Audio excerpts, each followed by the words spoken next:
All right, so this is our homework page for lesson 2 of unit 7. So it says Fast and Healthy sells bags of trail mix. Customers choose the ingredients to put in their trail mix. The bag is weighed at the checkout counter to determine the cost. Fast and Healthy charges $5 per pound.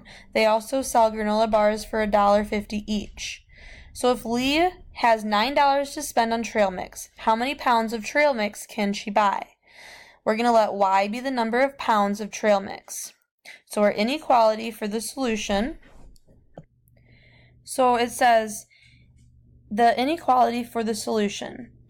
So if we have $5 per pound, I'm going to write 5Y, because Y represents how much we're going to buy, and that has to be less than or equal to 9. So it's $5 per pound times however many pounds we buy. It's going to have to be less than or equal to 9 because we only have $9 to spend. So our solution set is, we have our brackets when we describe our solution set, and I'm going to write in words all numbers less than or equal to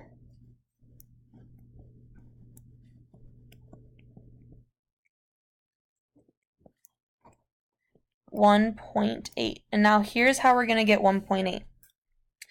So we have to divide, if I have $9 to spend, I'm going to divide that by 5.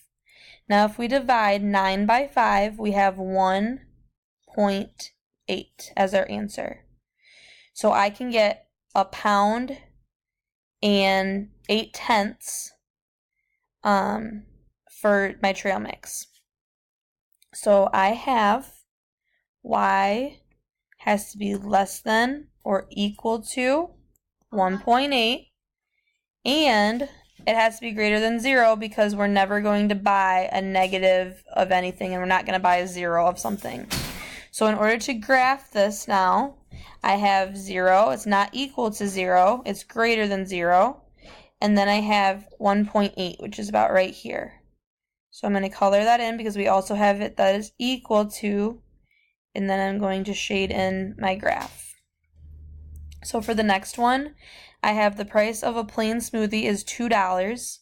Each additional ingredient costs 75 cents.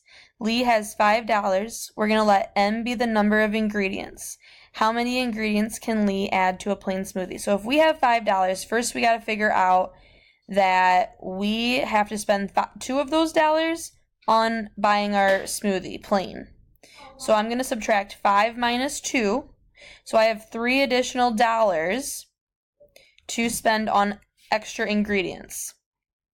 So for this first one, I'm going to have 0.75 times however many extra additional ingredients we get has to stay less than or equal to these $3 that we figured out that we have left to spend. So all whole numbers less than or equal to 4 is what we have for our set notation. All whole numbers, because we can't get parts of ingredients, we have to get the whole ingredient. So all whole numbers less than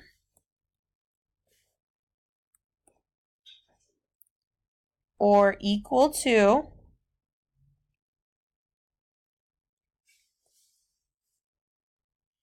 okay, and how we did that is we have to take our $3. We need to divide those $3 by the cost of each additional ingredient. So I'm dividing 3 by 0.75, and that will get me 4. So that's how I came up with this number 4. So our solution set could also be brackets 0, because I'm allowed to get 0 additional ingredients and only pay for my plain smoothie and leave. That's fine. 1 additional ingredient, 2 additional ingredients, 3 additional ingredients, or 4 additional ingredients with how much I have to spend, which was $3. after I already bought my plain smoothie. So my inequality has to be y is less than or equal to 4 and y is greater than or equal to 0.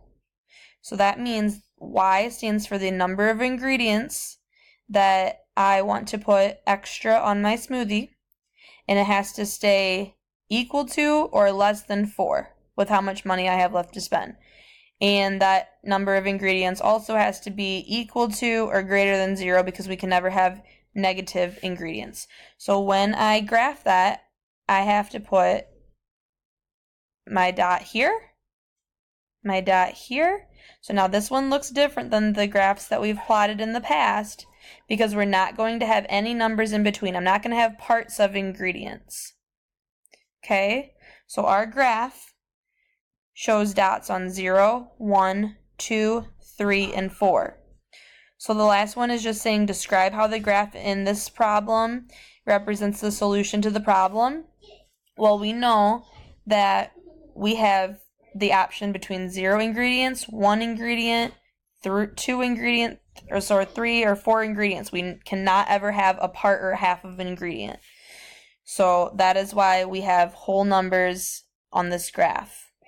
Okay, so this graph is new to us and it's different than what we've seen in the past lessons, but it's a new way to graph our inequalities. Thanks for watching.